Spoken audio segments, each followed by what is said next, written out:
Hi, my name is Boris, and in this video I'm going to show you 3 techniques for sidechaining in Ableton. We'll go over the usual approach and 2 advanced techniques so that you get much more control over the sound. Before we get into the video, if you like what we are doing on this channel, make sure to subscribe. We've got more content on Ableton Live techniques coming up. If you'd like to learn Live 12 with all the foundations of music production, check out our Beginner to Advanced Live 12 Start to Finish course. And make sure to also check out the Everything Bundle Collector's Edition, which includes all of the courses, sound packs and project files in our store. Alright, so without further ado, let's jump into it. First of all, I'm going to play you the track that we're going to be working on today.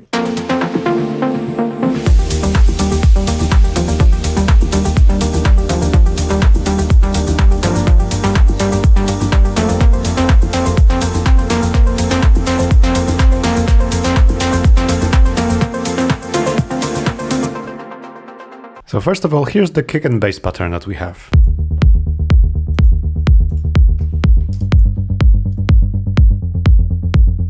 It's pretty long because we have a long chord progression, and there are at least 3 ways you can sidechain in Ableton. I'm going to show you the most basic technique now. First of all, by sidechaining we mean ducking whenever another sound is playing. And the most common way of sidechaining is just sidechaining to the kick. What happens is that the sound ducks every time the kick hits, which creates space in the mix. So we want to sidechain the bass to the kick, which is playing regular 4 to the floor pattern. All we need to do is just search for Compressor and drop the compressor onto the bass track, and let's just solo the bass for now.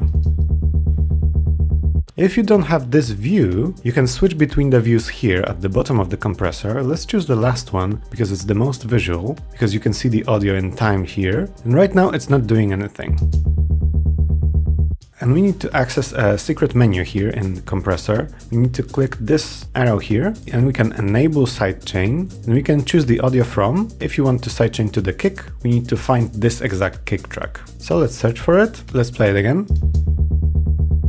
Okay, so now instead of the bass we get the kick over here, so the compressor is now reading the kick instead of our bass. And the easiest way now of creating sidechain is dragging down this threshold control, or you can also drag down this line here. So you can drag it down, let's hear what it sounds like.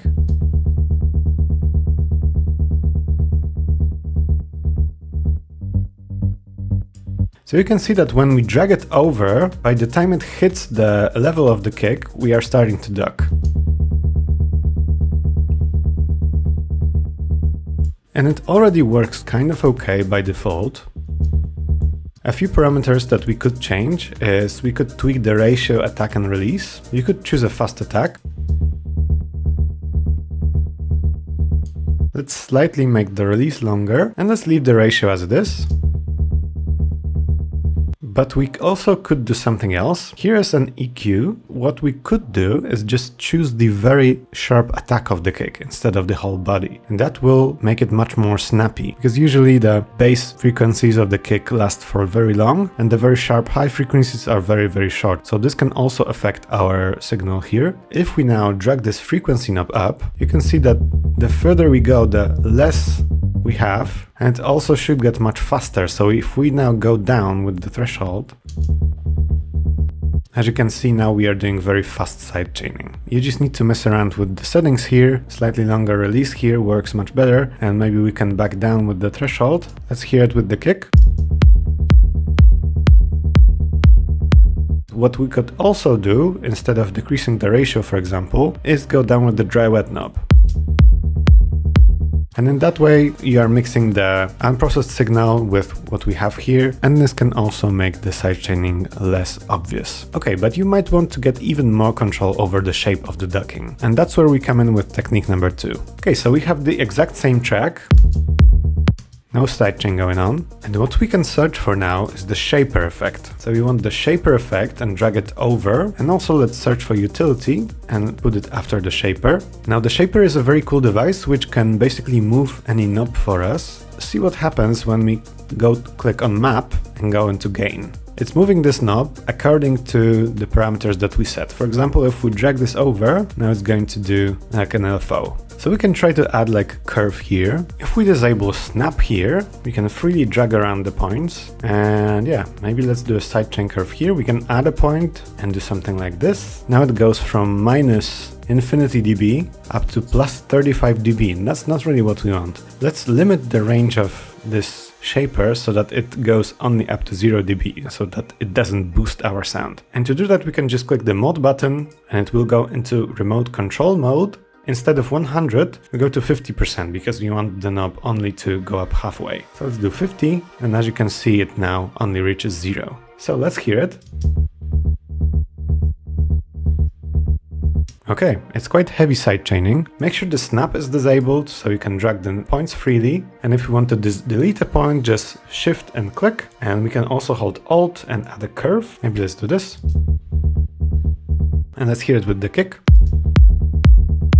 And now the depth knob won't really work because it will basically decrease the level of utility, but you can easily change how much of the sidechain you want by dragging this and just adjusting the curve. So I think this is quite enough. If you want even more control, like in precise numbers, you can also take this parameter and put it up so that only ducks a few dB. You can also keep it at 0 and just drag around the points here. It's pretty much up to you. Okay, so let's go into technique number 3, and it's the most advanced technique. Once again, we have the exact same kick and bass pattern with no sidechain, and in this technique we're going to use an envelope follower to duck certain frequencies of the bass. So we're not going to be sidechaining the entire signal and ducking the entire bass, but we're just going to duck certain frequencies. Let's just search for EQ8. You can do this with any EQ, but with this one it's going to be very visual. And on the kick, let's put an envelope follower. Now let's see the kick.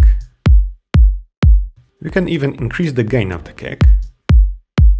Let's go back into the bass. For example, we want to map the envelope follower to this band so that we want to duck it every time the kick hits. Maybe we can decrease the Q as well and maybe delete the other curves here. So for example, we want to go down here and back when the kick is not playing. Let's take the envelope follower. Let's actually go to remote mode and click map and go onto the gain knob of this frequency band. So now it's at 0 because there's no signal, and let's just play and see what happens.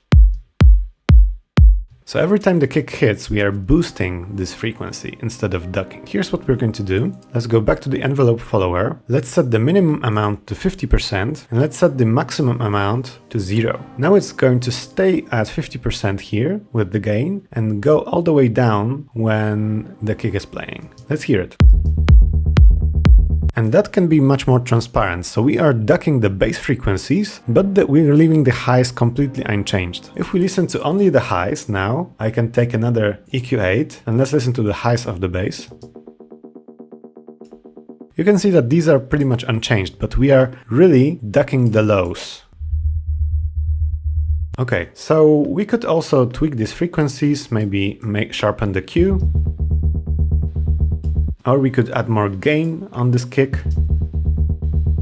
And this is like a dynamic equalization sort of technique. So this way it's more transparent, we don't have pumping in the higher frequencies of the bass. Also something I should mention are the areas of the track where the sidechain techniques are working. With technique number 1 and number 3, it works only when the kick is playing. So if you want to have it ducking when the kick is not playing, for example in a bridge or in a build-up, you need to create a separate sidechain track, make sure it's playing over the entire track, and also mute this track and you can sidechain your bass to this sidechain track. It's sort of like a ghost sidechain. You don't really hear it, but it's just for sidechain purposes whenever the real kick is not playing. But with technique number 2, so the shaper, it is always going to pump. You can see that it's doing it even now when the track is not playing. So if you want to enable and disable it, you can, for example, automate the on and off button of utility. So for instance, we can right click, go to show automation. In this area, you want to disable it. You can just drag this down and now it's off. And if you're wondering about this melodic house project file, it is called Luna, and I'll also put a link to it in the description.